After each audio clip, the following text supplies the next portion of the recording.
തർക്കങ്ങളെ തുടർന്ന് മാറ്റിവെച്ച കെപിസിസി ഭാരവാഹി യോഗം ഇന്ന്. കെപിസിസി ആസ്ഥാനമായ ഇന്ദിരാഭവനിലാണ് യോഗം. തെരഞ്ഞെടുപ്പ് ഒരുക്കങ്ങൾക്ക് മുന്നോടിയായി ഹൈക്കമാൻഡ് കോർ കമ്മിറ്റിയെ പ്രഖ്യാപിച്ചതിന് പിന്നാലെയാണ് കെപിസിസി നേതൃയോഗം ചേരുന്നത്.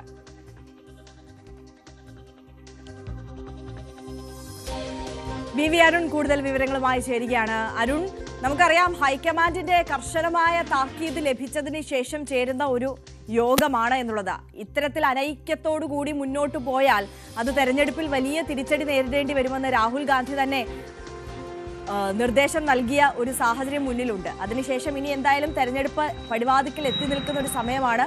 ഐക്യത്തോടുകൂടി മുന്നോട്ട് പോകുക, തെരഞ്ഞെടുപ്പിൽ ഏതൊക്കെ തരത്തിലുള്ള സമീപനങ്ങൾ സ്വീകരിക്കണം എന്നതിനെക്കുറിച്ചൊക്കെ ഈ യോഗം ചർച്ച ചെയ്യും, അല്ലേ?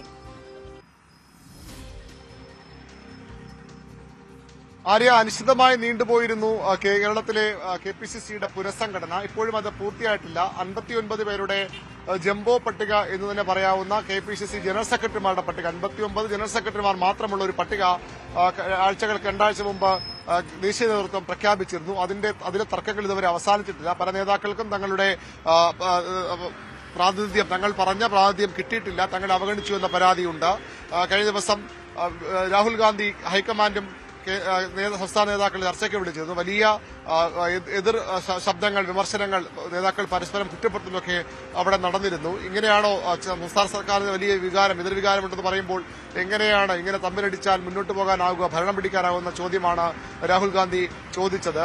പക്ഷേ ഈ ജനറൽ സെക്രട്ടറിമാരുടെ പട്ടിക പ്രഖ്യാപിച്ചെങ്കിലും ആ യോഗം ചേരാൻ കഴിഞ്ഞിരുന്നില്ല. ഈ തർക്കമുള്ളതുകൊണ്ട് തന്നെയാണ് യോഗം ചേരാത്തത്. ഇനി സെക്രട്ടറിമാരുടെ പട്ടിക വരാനിരിക്കുന്നു. ഏതായാലും അന്ന് മാറ്റിവെച്ച യോഗമാണ്. ജനറൽ സെക്രട്ടറിമാരുടെ പട്ടികയിലുള്ള തർക്കം കാരണം, പ്രതിപക്ഷ നേതാവിന്റെയൊക്കെ എതിർപ്പ് കാരണം മാറ്റിവെച്ച യോഗമാണ് ഇന്ന് ചേരുന്നത്.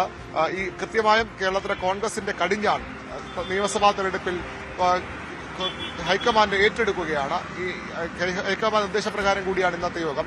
ദീപാദാസ് മുൻഷി അടക്കമുള്ള എസിസി ജനറൽ സെക്രട്ടറിമാർ ഈ യോഗത്തിൽ പങ്കെടുക്കുന്നുണ്ട്. വളരെ കൃത്യമായ ഒരു കേന്ദ്ര ഹൈക്കമാൻഡ് നിർദ്ദേശപ്രകാരം അവരുടെ നിരീക്ഷണത്തിൽ മാത്രമേ ഇനി മുന്നോട്ട് പോകാനാകൂ. തമ്മിലടി അനുവദിക്കാനാകില്ല. തമ്മിലടിച്ചാൽ ഭരണത്തിലേക്ക് തിരിച്ചെത്താൻ കഴിയില്ല എന്ന ഹൈക്കമാൻഡ് കൃത്യമായ സന്ദേശം സംസ്ഥാന നേതൃത്വത്തിന് നൽകിക്കഴിഞ്ഞു. അതുകൊണ്ട് തന്നെ അവരുടെ കൃത്യമായ നിരീക്ഷണമുണ്ടാകും.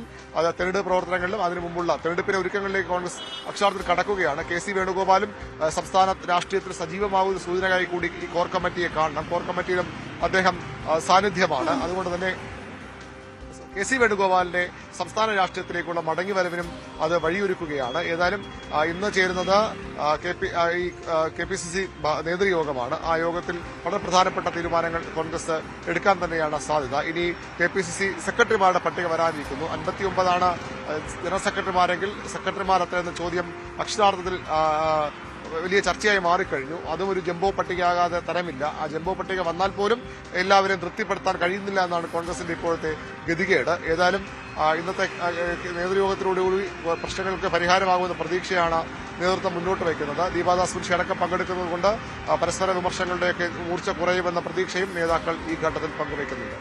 യെസ്, വി അരുണാണ് വിശദാംശങ്ങളുമായി ചേർന്നത്. തർക്കങ്ങളെ തുടർന്ന് മാറ്റിവെച്ച കെപിസിസി ഭാരവാഹി യോഗം ഇന്ന് ചേരുകയാണ്.